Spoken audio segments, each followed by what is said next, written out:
So, mayang hapon sa tanan. Ni oras alas 4. Alas 5 na, 4:30. So, ari ko subong sa Fourknocks Tomb. Hindi rin siya dampi sa Naul. The County Dublin na siya, I think. Yeah, isa ni siya sa mga burial chambers. So, una nga chimpo sa dire sa Ireland. Nakakatuwa tani. So, there siya located sa Naul.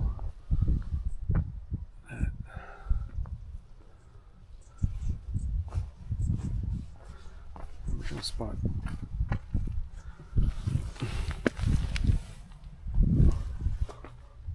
Ito may truck. Okay. Key available from Mr. Vincent White. Turn left across 7th house on right. Kilman Road, 1 mile. Deposit required for key. Refundable on return before 6 p.m. Huh, okay. So anyways, ito siya sa lapit sa isa ka farm area. Privately owned na farm. So pwede mabarong key. Tamad ako magkuha sang key.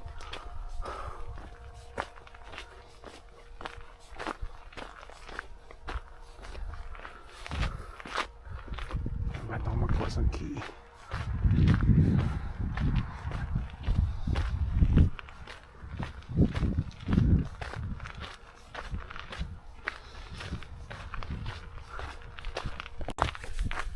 So, basically mga spirits siguro.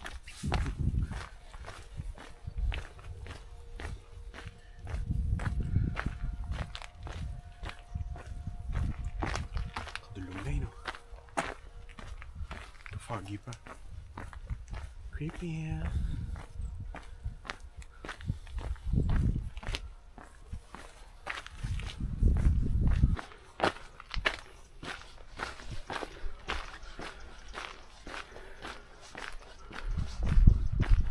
Oh.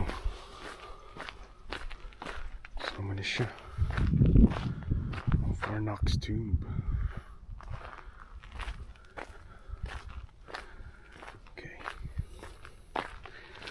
Doon ako di before 2019 siguro.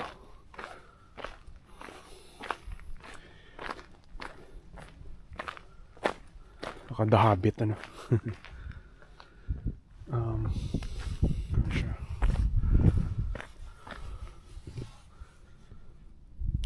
So, bakod no?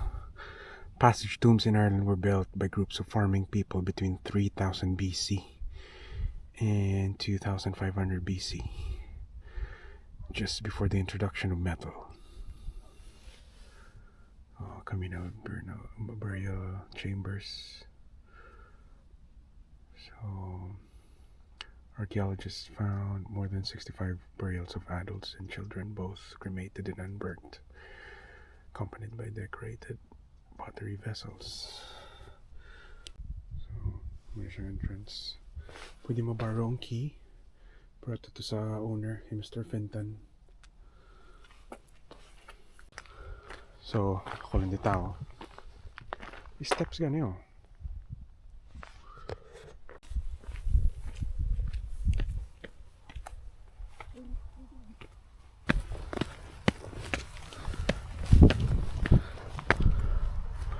Ay. Ako daw may mga exhaust.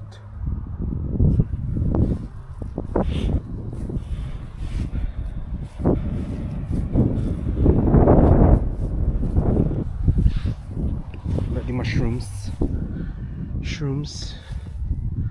Claro. Tem mushrooms.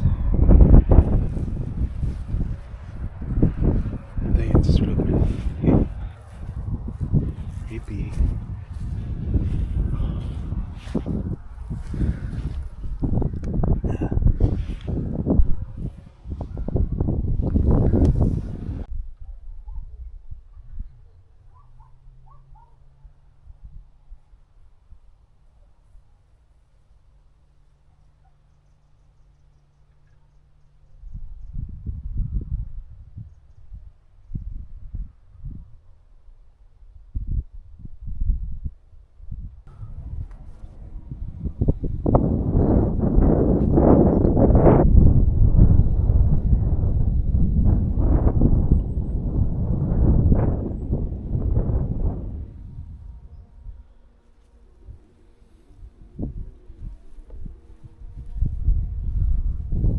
So that's it. Muna siya. Muna yung Fourknocks Tomb. Malibot na. Ay!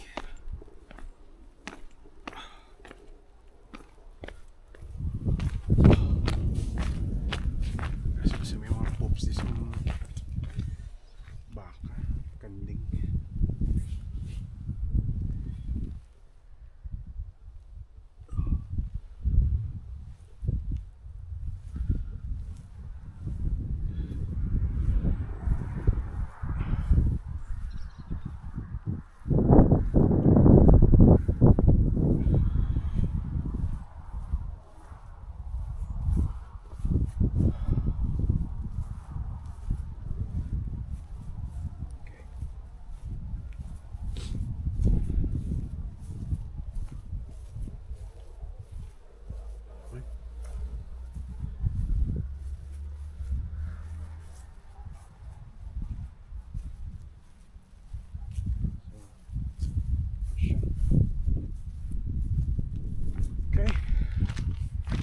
Siya, ulit ha. Thank you again. Thank you again sa pag-upod. Creepy lang sa vibes kung mga muna nga time. Spirits. Thank you. Bye.